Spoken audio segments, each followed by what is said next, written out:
welcome to the Marina Skua Podcast. My name's Marina, I'm a knitwear designer and yarn and fibre dyer based in the southwest of England. And in this podcast I talk about the things I'm working on both for work and otherwise. I include a lot of knitting, some dyeing, a bit of spinning and occasionally some other crafts which I'm going to get onto because I'm trying to get back to things this year. So I will start off by talking about my knitting projects and then MISC. So to start off with what I'm wearing, we've got the tree hay tank, which is my design, which I knitted in yarn from Gutchpool Farm, who are just down the road from me. They're absolutely lovely and they've got these beautiful natural shades of Dorset Down and Shetland. We've got a Morit Shetland on the trimmings and then a nice sort of charcoaly brown on the colour work. And this design is part of my West Country collection, which I released last month. So it's a collection of knitting patterns using exclusively yarns grown, processed, spun within the southwest of England. And it's something I'm really, really proud of. And I talked about it in quite a lot of detail in my previous podcast episodes. So if you want to hear more about that and you haven't seen it, do go and check that out after you're finished here. And then this one, I feel like it doesn't get enough love.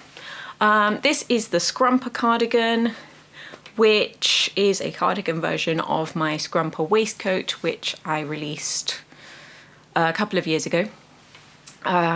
This one I released back in April last year, I want to say.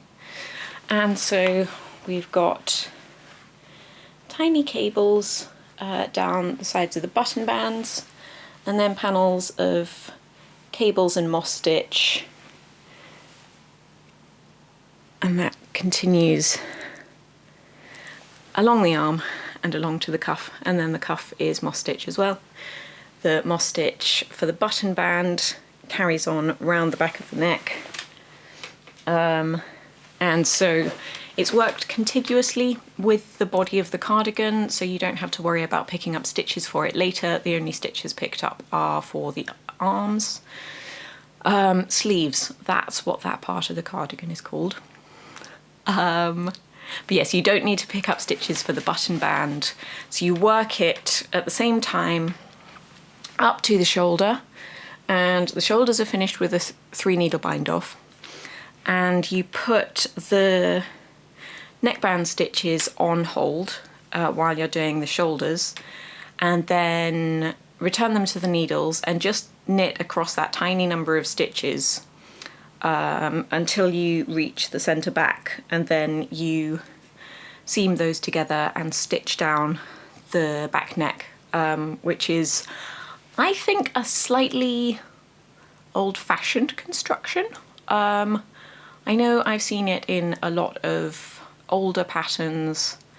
I don't know if that's just a strange association I have, but it's a really nice way of doing a contiguous neckband, button band, and then having it continue around the back of the neck. It does mean a bit of seaming, but it's such a small amount. It's like that much seaming, and that is the only real stitching, as in with a tapestry needle, that you need to do. So the body is worked bottom up, and then the sleeves, you pick up the stitches around the arm. The moss panel is placed on hold, and then you continue that. So it's seamless there, so that continues straight on. And then you've got quite fitted sleeves so they don't get in the way and stuff. And that actually works out perfectly with wearing a tank or vest or slip over or whatever underneath, because there's a tiny bit more positive ease in the body than on the arms, at least for my proportions. I've got quite skinny arms and a little bit larger in the body. So yeah, I love this one. The yarn is John Arbon Textiles Appledore DK, which is one of my all-time favourite yarns. I love it so much. It's tweedy and beautiful. And this is the colour Sweet Coppin. So it's all West Country fibres, lots of different wool breeds, which I can't remember off the top of my head. I think there's some Exmoor Blueface. I don't remember. I should remember these things, but when there are more than like 3 fibres in a blend, I tend to forget. But yes, this is a scrumper cardigan and I love it. And for the things that I am knitting, what order? No, I'll do a finished object first, because this is actually one from a while ago. I've not been able to show it to you in person because it was shipped off quite a long time ago and it has made its way back to me. I'm not going to talk about this in great detail because I'm going to talk about it in my next video, which is going to be a part 2 of my planty knits video. So a couple of months back I did a video on things I've designed inspired by plants, and I said if there was interest I would do another one with other people's designs, which is going to be my next video, but I will also talk about this one because I love it. This is Hedgebind, originally published in issue 12 of Making Stories, which was their Art Nouveau issue. It's inspired by bindweed, it's all over stranded colourwork, and it's out as an individual pattern now, so you can get that from my Ravelry and my website. But again, I will be wearing that and talking about it in a bit more detail in the next video. Then, works in progress. I've got 2 active ones, both my designs. These days, I really only have time to work on my own designs, and this is one of the things that I am trying to address this year. So last year, and sort of for the last few years, last year in particular, was manic. The first half of the year was taken up with extensive building work on our house, which was massively disruptive. It's all over now. We're glad to be out the other side and the house is much better for it. But then the second half of the year was basically me trying to catch up with all of the stuff I had meant to do earlier in the year, because I hadn't accounted for how much project managing, house building stuff was going to take up of my time. And so autumn especially, autumn and winter up to Christmas last year were just manic. If you have watched my videos, you probably got that vibe. I was working so hard and I'm really, really proud of the fact that I didn't burn out. I was very close. I think probably another 2 weeks before Christmas and I would have gone. But I had the loveliest break. My mum came over from Argentina.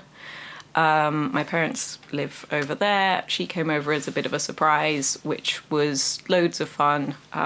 We spent loads of time with family, lots of celebrations for various occasions. And I am feeling refreshed and rejuvenated, and really, really enthused about things, because a few years ago, like 2021, I was doing loads of almost pointless but really interesting things, like lots of experimenting with making baskets from foraged plant material. I was doing lots of stuff and it was lovely, and I missed that. I had a lot of time to play with things and experiment with things and learn new things, and then kid, house move, building work, and the fact that I'm still only working part-time, and so toddler stuff, just mean that I constantly feel so time poor and have worked really hard to try and maximize what I can get out of my time. But I really want to get back into being a bit more playful with my craft and being able to take some risks, to be able to do things that I don't necessarily know are going to work out immediately, to try new things, and to get back into spending time on the things that I used to enjoy. So I've been getting back into making pasta. It's not going to be super frequent, but every so often I'm hoping to make some pasta. So I made a big batch of gnocchi the other day, and that was great. Not making gnocchi for the child at this point, because I will be very, very cross if any of it goes to waste. So I will make gnocchi for people who are guaranteed to eat it. And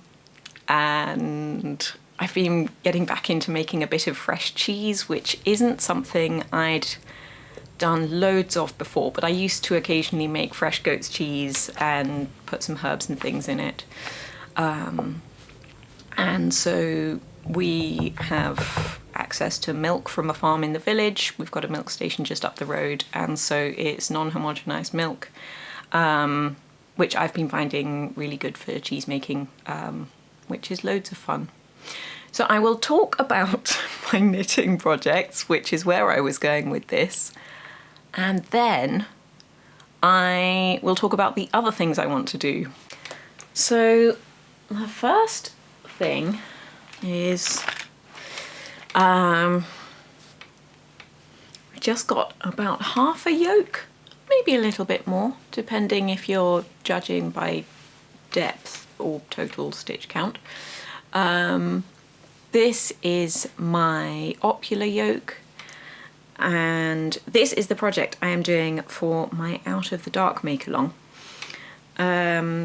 which is a make-along I do every year, and I love it. It's quite broad. You just need to use any of my yarn, fibre or patterns. You can mix and match. You can knit my patterns with someone else's yarn, vice versa. You can spin some of my fibre, and a hand-spun skein of yarn counts as a finished object. The make-along runs from the 1st of January, so I did a little live session on Instagram to kick things off. And it runs until the spring equinox, which is the 20th of March. And at that point, bulbs will be growing in the garden and leaves will be coming out on things, and the days will be much longer and there'll be more sunlight, and yay. So yes, my project, I'll link below the full details on like how to enter the make along and everything, because I've talked about it a fair bit in previous things and I don't want to repeat myself excessively. So I've gone for a very, very moody colour combination. This is my Mendip yarn in Sage and Night on the cloudy base. So my Mendip yarn has two bases, a naturally grey one, which is the cloudy one, and a naturally white one, which is the sunny one. And I dye the same colours on both, which yields pairs of colours, a moody one and a brighter, more fresh light one. And they combine, each of those pairs combines really nicely together. But these are both on the cloudy base, and the kind of feeling I'm getting from it is sort of Twilight in the Woods, like when you're out walking and you realise that the sun must have already gone down and you sort of need to get back to wherever you came from quite quickly before it gets completely dark. Less of a problem now that we generally carry around torches on our phones, but is that sort of moody evening vibe as I hit myself in the face with my knitting needles. And so this stage of the yoke just kind of looks quite tentacly and blah, but we're just, you can see at the bottom there, we're getting to the more interesting bits. I will put up a photo here of what the yoke and design looks like when it's finished. My original sample was again in Mend It 4-ply. I did a really fitted version, so quite a bit of negative ease, and I did the elbow length sleeves. The pattern includes both elbow length sleeves and full length sleeves. So this one I'm doing a size up from my previous one, so it'll fit more like a standard jumper rather than a clingy top. And I'm doing the long sleeves. And the idea with this one is that it'll just go with literally everything I own, because like green and almost navy are neutrals, right? So yes, not a huge amount to show on that one. And I think I'm at the stage where I need to move it onto a bigger needle, a bigger cable, sorry.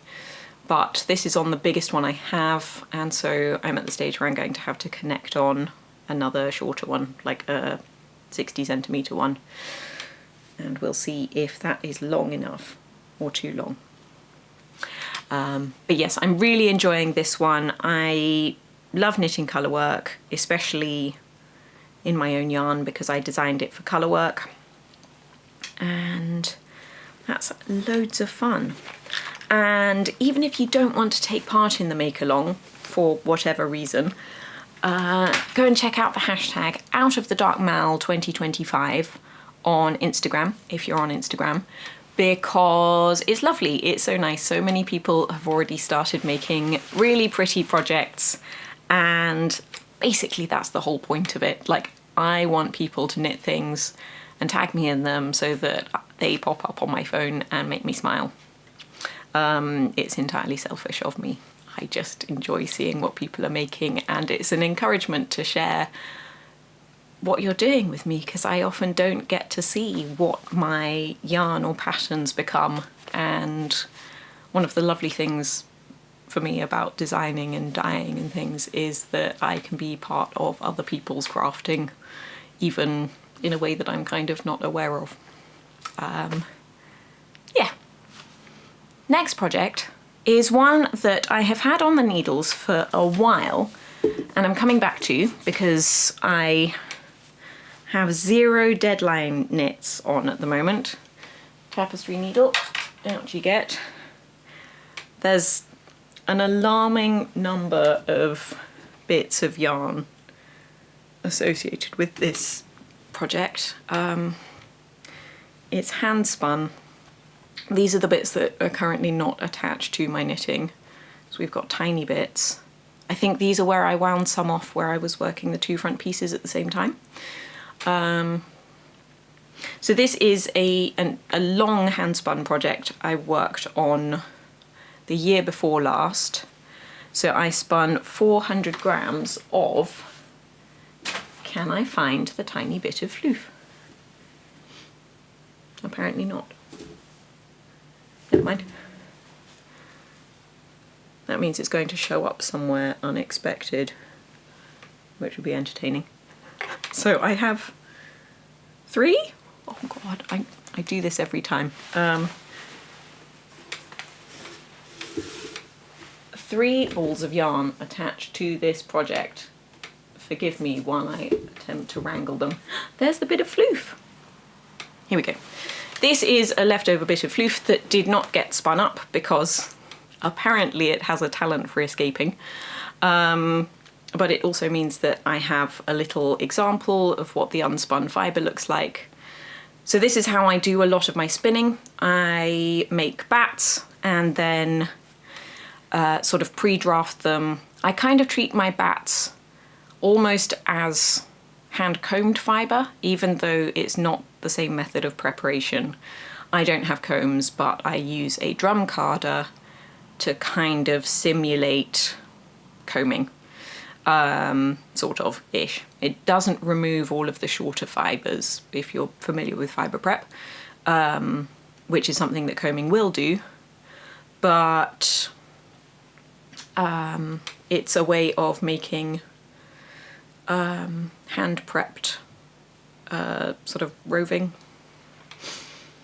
or top I mean, technically it's probably roving because it's not properly combed. I show how I make my bats in a previous video, which I will try to remember to link. I was doing some with onion skin fibre. It's my standard way of preparing unprepared fleece. This was quite a blend of fibres. But I made a video on how I make my bats. To someone on the internet's chagrin, I got a comment recently being completely horrified by the way I was doing things, but I spin a lot of yarn and it seems to work. So it might not be the way that most people do it, but it functions, even if I then completely lose control of all of the yarn while I'm knitting it. This is my Mistland cardigan.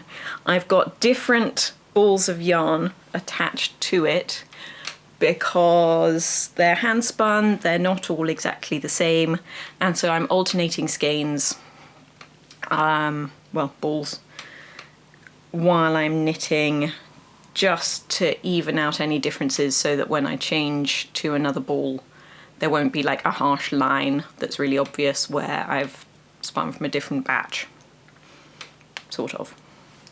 So the body of the cardigan is mostly done. I haven't done the button band, even though I would usually do the button band before doing the sleeves.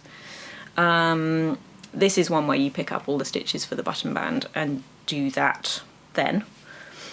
I feel like I've talked about this recently, but that might have been on a Patreon video. Please forgive me if I'm repeating myself. Yes, so I've got some progress on my sleeves, so you can begin to see the lace pattern emerging here. I think I'm about 2 repeats in. It's not showing up super well because this is a pattern that will need blocking out quite a bit. I am doing my sleeves 2 at a time, as I always do, except on occasions where I've regretted not doing it. Because that works best for me. It means that my sleeves end up exactly the same length, and I don't finish a sleeve and think, yay, I finished a sleeve, and then have to do a whole additional sleeve. It is slower, therefore Sleeve Island feels like it goes on for a very long time. Progress isn't as speedy, but once you are done with a sleeve, you're done with both sleeves, which I find really encouraging. So this is going to be a Mistland cardigan. The body is really plain and boxy, and then we have this nice lace on the sleeves. There are no decreases on the sleeves until you get to the cuff, so they're a little bit balloony. And I think this yarn is going to block out really nicely. So if I stretch the sleeves out quite a bit, I might get quite a nice bit of drape to it. And I don't know how well you can see, but it's got quite a lot of fuzz because we've got some Angora and alpaca and blue-faced Leicester in there, which are all quite fuzzy fibres to varying degrees. But yes, it's nice to be back on that one because it sat in a project bag for quite a long time while I was working on a whole host of samples for designs for my own stuff as well as for magazines and things. So this year you will probably see quite a few patterns emerge where, if you follow what I do, you might think, I've never seen this before, where's this come from? They are probably things that have been published elsewhere, and then I get the rights back and am allowed to publish them myself. So that is my knitting. It's fairly minimal, which is nice, and I've just got those 2 projects that I am sort of alternating on, working on when I feel like working on one of them. If I feel like handspun lace, I'll do the Mistland. If I feel like nice, somewhat fine gauge colour work, then I will work on the Opula. Oh, I forgot to say with Opula, I'm using 3mm needles, And with Mistland, I'm working on 4mm needles. I never remember to mention needle size, mostly because it's not irrelevant, but you need to find your own needle size for things. The size I use won't necessarily be the size you need to use to get the same result. That's why I tend not to mention what needle size I'm using, just because. Spinning.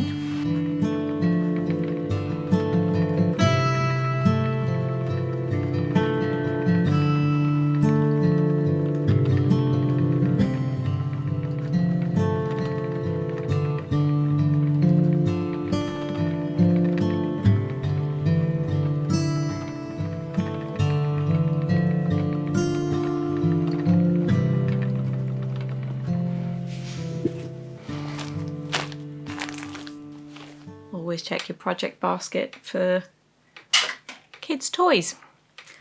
So this project is a spinning project I've been working on for a while.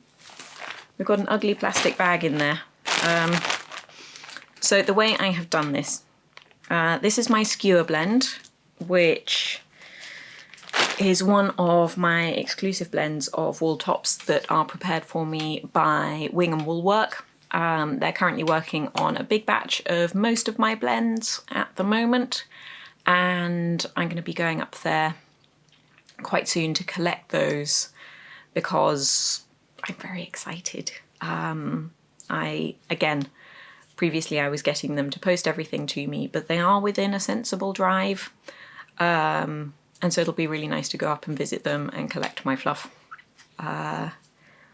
And so yes, this is the skewer blend, which is Jacob, Cheviot, Dorset Horn, Manx Lochten and Teeswater. It's been a little while since I've said them all. So I've got 2 bobbins that have been finished for a while. I have an almost full bobbin on the spinning wheel, which I need to try and cram this fibre onto. So again, this is how I prepare my fibre. This was from Wool Top, but I tend to split them down and then pre-draft them a little bit. I think I'm going to be experimenting a bit with upcoming spinning projects with doing quite a lot more pre-drafting, because I want to try and spin some really, really fine yarn, because I'm going to be doing more weaving. And so last year I got a floor loom, which I haven't been able to use yet just because of aforementioned lack of time. But fairly soon is going to be when I allow myself to use the loom. We're now at the point where I have the time, but also I'm scared because it's doing a new thing and I might just be terrible at it. So I've done quite a bit of weaving on a rigid heddle loom, which is really quite simple and quite an accessible way to get into weaving. I really enjoy that, but I want to be able to make wider cloth slightly more efficiently. But I'm a bit caught up on warping, because on a rigid heddle loom, direct warping is very, very simple, but on the big loom, there's a whole thing and it's just so much easier to mess up. But I'm going to get there, and I'm going to be documenting my learning how to use my loom as a little series on my Patreon account, where I do exclusive videos every month. So if you want to follow along with that, then head over there, and you also get loads of other benefits. So yes, because I want to do more taking raw fibre all the way through to not just knitted things, but cloth. So I've done a little bit of weaving with my hand spun yarn before, but I'd like to get my yarn finer, so that I can weave like quite fine cloth, which will be possible on this loom. and do some more sewing projects, which means they're going to be projects that take probably a couple of years at a time. Just the pace I'm getting through things, but I'm really excited about that. So this project, I'm almost finished on the third bobbin, and then this plastic bag is the fibre that will go onto the fourth bobbin. I weighed it out and split it out so that I've got roughly a similar colour distribution for each bobbin. And then I will ply them together into, they're going to be 2-ply, so I will ply 2 bobbins together at a time. But yeah, I would do if I'm doing a 2-ply, I would spin up 2 bobbins, ply them together, and then spin 2 more bobbins and ply those together the number of times required for spinning the fibre I am. This time, because I'm pretty sure I can fit all the fibre on 4 bobbins, I'm doing all of the spinning first, I'm front loading that, and then we'll do all of the plying. And my thinking is that hopefully that will make my spinning and then plying more consistent, because although I do a lot of spinning, my yarn, if I'm doing a big project, does tend to change from the beginning to the end of it, hence having to manage that like I'm doing with my Mistland. So this is sort of an attempt to mitigate it so that for all of the spinning I'm doing, my hands are doing the same movements, my foot is doing the same thing, and so fingers crossed it'll just be a bit more consistent. We'll see. Usually I don't go for 100% consistency, and I'm still not going for 100% consistency here, but I'd just like it to be a bit more consistent. So this is going to be really fun. I'm looking forward to it. It's a colour called Highland, which I dyed quite a few months ago. All of my dyed fibres are limited editions because it's more fun for me. The second I have to write down a recipe for a colour, it just suddenly becomes much less fun. And yeah, so it's going to be really tweedy and kind of moody and autumnal and woodlandy, and I'm very excited about that. And then once I've finished that yarn, I will see how much I've got and what I can weave from it. But that will not be my first weaving project on the big loom because fear. I'm going to try and do something slightly more sensible first, using slightly less precious yarn, and probably like maybe something slightly chunkier just to get used to the process before I go in for like full width fine cloth weaving, because walk before running. But yes, so the weaving is something I'm really excited about. I'm hoping once I've got past the setting up my warp and actually having to plan things, I'm hoping to do lots more weaving, and I said there's more crafts I want to do, and one of them I would like to get back into, which I did do a fair bit of before, is basketry. I've never been an expert basket maker, but I've made a couple of quite good baskets with like actual willow grown for basketry, and then lots of smaller, slightly rubbish baskets made from things I found on the ground,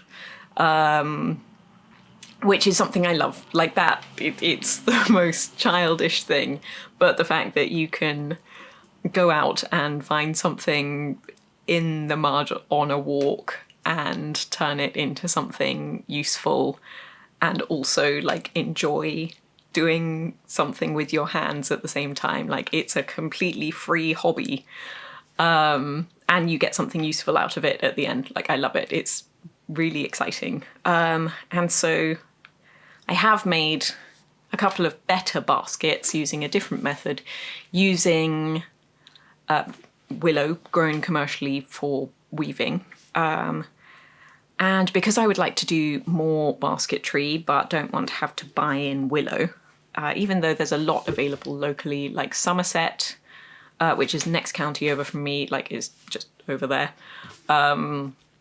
is known for its willow. It's the Somerset Levels are a great environment for growing willow. It's quite wet and flat, and willow just really likes water. So a couple of years ago, I got some willow cuttings from Sarah Hatton, who is up in Wales, and she is lovely. I happened to bump into her. It was very funny. I bumped into her at Wonderwool, the yarn festival, and didn't know who she was, and we were having a lovely chat, and then she told me about what she does, and then I realised that that was her, and I was like, I bought some cuttings from you recently. And so that was just very nice. So the willow we planted is a variety called Flanders Red, and you stick them in the ground and you hope that they grow. And so each winter you need to cut them all back so that it can establish a strong root system, and the rods, which is what you call willow branches grown for weaving, they start to grow branches and stuff, and you ideally just want a single long stick that doesn't have any branches on it for basketry. So I have just been out and harvested this year's willow crop. So it's the second we've had. Last year was even smaller.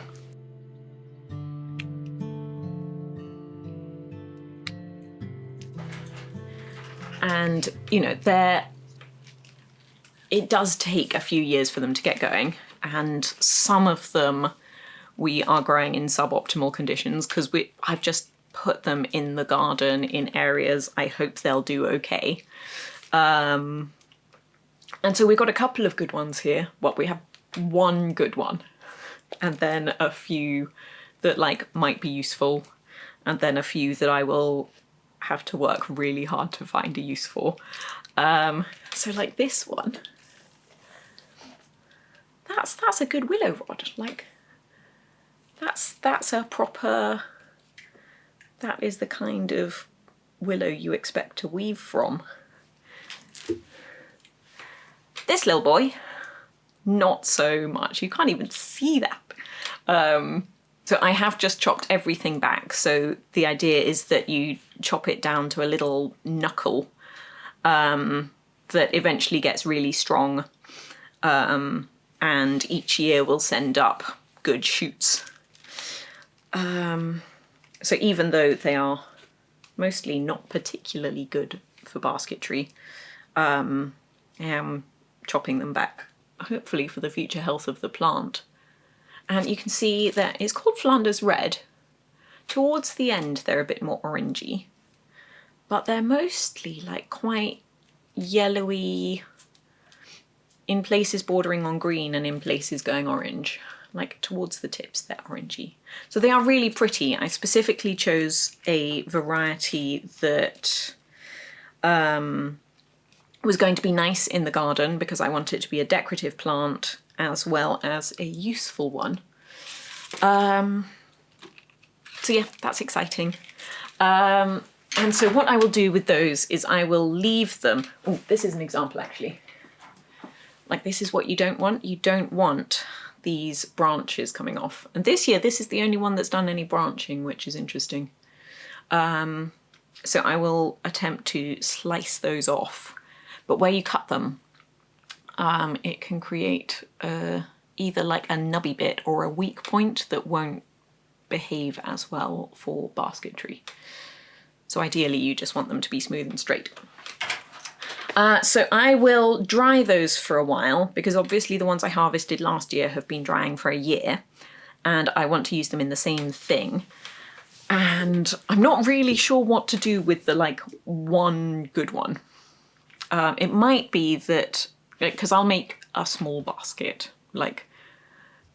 I've yet to plan it, I've yet to sit down and assess how much willow I have and how I'm best going to be able to use it. But I think I'll be able to make sort of a little basket, maybe with a nice handle, but then maybe the handle will be obstructive because it'll be too small. So we shall see.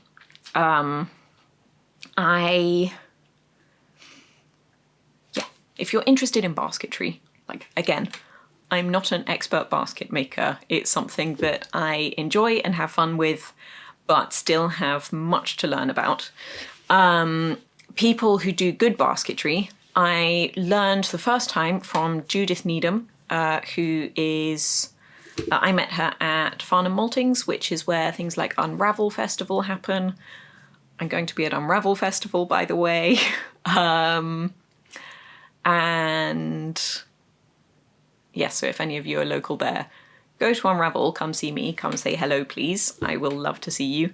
And also, I don't know if Judith's still there, because I don't think I saw her last time I was there.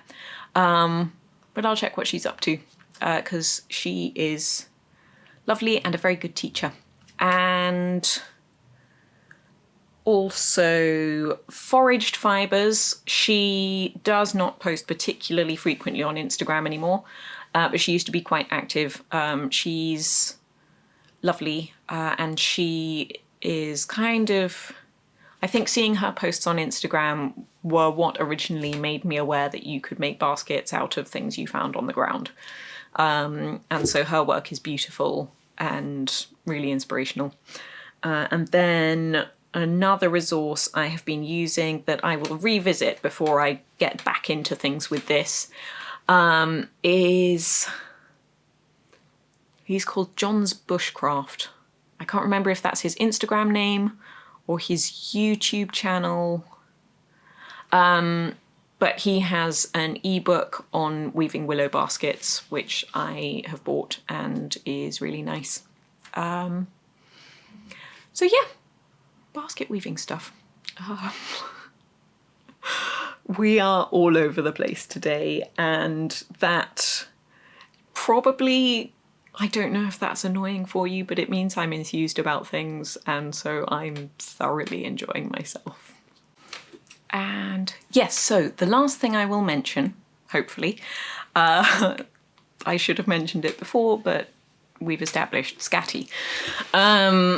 My lovely friend Diana Waller has designed a cowl using my Mendip DK yarn, so that's the DK version of the 4-ply that I'm knitting Opula with. And she's designed a beautiful, beautiful cowl, and she started it like a few years ago. She's had a similar thing to me where there's just been a whole load of intervening life stuff. But she's finally released the pattern, and so I now have kits on my website for it. So we've got the original colourway that Diana used, and then she has created a handful of other colourways, depending on what kind of colours you like. So they're colour combinations that she's put together that all of them are so pretty, and they've got quite different sort of vibes. So do go and check those out and have a look at her beautiful pattern, because it's really, really pretty, and it would be lovely to knit one myself. I'm genuinely tempted. We'll see how things go with current projects, because I am piling so many aims onto my plate, and I am taking it easy and trying to not... We're going for no overwhelm in 2025. We're trying to manage things and take on commitments and responsibilities in a measured and sensible way, and plan things in a manner that I can cope with. And fingers crossed that's actually going to happen. Say something about paving hell. Yes. If you want to keep up with what I am doing in between podcast episodes, please do subscribe to my newsletter, which is where I talk about events that I'm going to be at, and new shop updates and product releases and things, new design publications. New on the website is an events page. I've mentioned Unravel, and It's just a little way you can check in on events that I'm going to be attending, whether I'm going to be exhibiting with my yarn or giving a talk or various other things. I'm considering putting my Patreon Zoom calls on there because that might be a really nice way to keep track of them. Because I love those, and I think it would be handy to have a place where people can check where they're going to be so they can book out their calendar if they want to. I'm thinking aloud now, sorry. And yes, you can follow me on Instagram, where I am posting a little bit more regularly, and hopefully as I have more stuff going on that's not tied to sort of magazines or things I'm not allowed to show you, I'm hoping to post more regularly there, and possibly with a bit less sort of, here's a new thing I've released, here's a new thing I've released, here's a new thing I've released, but more like, here are my terrible attempts at basketry. So yes, if you'd like a bit of the misc crafting as well, then do follow me there. And I want to try and post a bit more frequently on Facebook because I realise not everyone's on Instagram. And yeah, as always, you can join me on Patreon if you want more marina-y stuff. There are loads more videos on there, and I will be documenting my weaving experiments in the next few months. So thank you very much for joining me, and I will catch you next time.